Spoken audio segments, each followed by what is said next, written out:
ನಮಸ್ಕಾರ ಗೆಳೆಯರೇ, ಎಲ್ಲರಿಗೂ ಬೆಳಗಿನ ಶುಭೋದಯ ಗೆಳೆಯರೇ. ಮೊದಲಿಗೆ ಜೈ ಶ್ರೀ ಬನಶಂಕರಿ ದೇವಿ ನಮಃ, ಜೈ ಶ್ರೀ ಲಕ್ಷ್ಮೀ ವೆಂಕಟೇಶ್ವರ ಸ್ವಾಮಿ ಪ್ರಸನ್ನ ಮತ್ತು ಜೈ ಶ್ರೀರಾಮ್.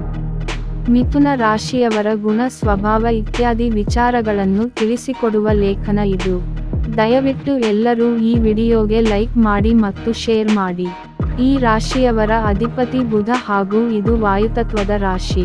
ಮಿಥುನ ರಾಶಿಯವರನ್ನು ಅರ್ಥ ಮಾಡಿಕೊಳ್ಳುವುದು ಬಹಳ ಕಷ್ಟ.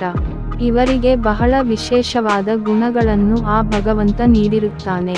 ಇನ್ನು ಬುಧ ಗ್ರಹ ಅಧಿಪತಿಯಾದ್ದರಿಂದ ಬುದ್ಧಿ ಬಹಳ ಚುರುಕಾಗಿರುತ್ತದೆ. ಜತೆಗೆ ಇವರು ಕೂಡ ಬಹಳ ಚಟುವಟಿಕೆಯಿಂದ ಇರುತ್ತಾರೆ.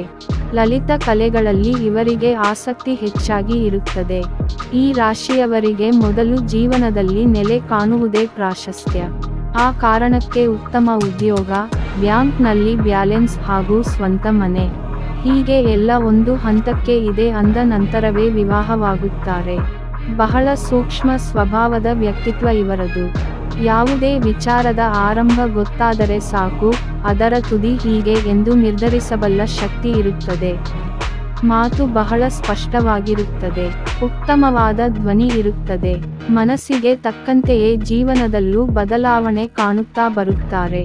ಎಂಥ ಪರಿಸ್ಥಿತಿಗೂ ಹೊಂದಿಕೊಳ್ಳುವ ಸ್ವಭಾವ.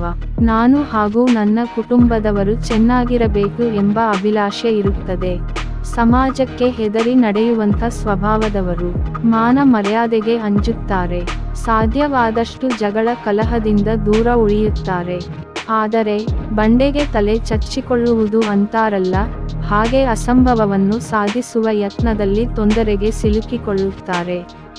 ಇವರು ಬುದ್ಧಿವಂತರು ಎಂಬುದರಲ್ಲಿ ಅನುಮಾನವಿಲ್ಲ. ಆದರೆ ಆತುರದ ಸ್ವಭಾವದವರು.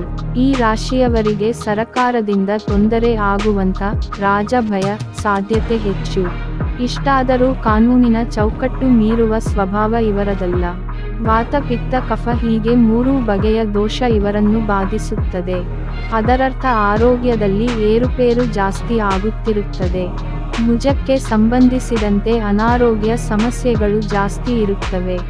ಯಾವುದೇ ಕೆಲಸವನ್ನಾಗಲಿ ಗುಪ್ತವಾಗಿ ಮಾಡಲು ಬಯಸುವಂಥ ಜನರಿವರು. ಇವರಿಗೆ ಪಶ್ಚಿಮ ಹಾಗೂ ಆಗ್ನೇಯ ದಿಕ್ಕು ಶುಭ. ವಿಷ್ಣು ಸಹಸ್ರನಾಮ ಪಠಣ ಮಾಡುವುದರಿಂದ ಜೀವನದಲ್ಲಿ ಒಳ್ಳೆ ಅದೃಷ್ಟ ಪಡೆಯಬಹುದು. ಗಣಪತಿ ಪೂಜೆ ಮಾಡುವುದರಿಂದ ಹೆಚ್ಚು ಯಶಸ್ಸು ಪಡೆಯಬಹುದು. ದಯವಿಟ್ಟು ಈ ವಿಡಿಯೋಗೆ ಲೈಕ್ ಮಾಡಿ ಮತ್ತು ಜೈ ಶ್ರೀ ಬನಶಂಕರಿ ದೇವಿ ಎಂದು ಕಾಮೆಂಟ್ ಮಾಡಿ.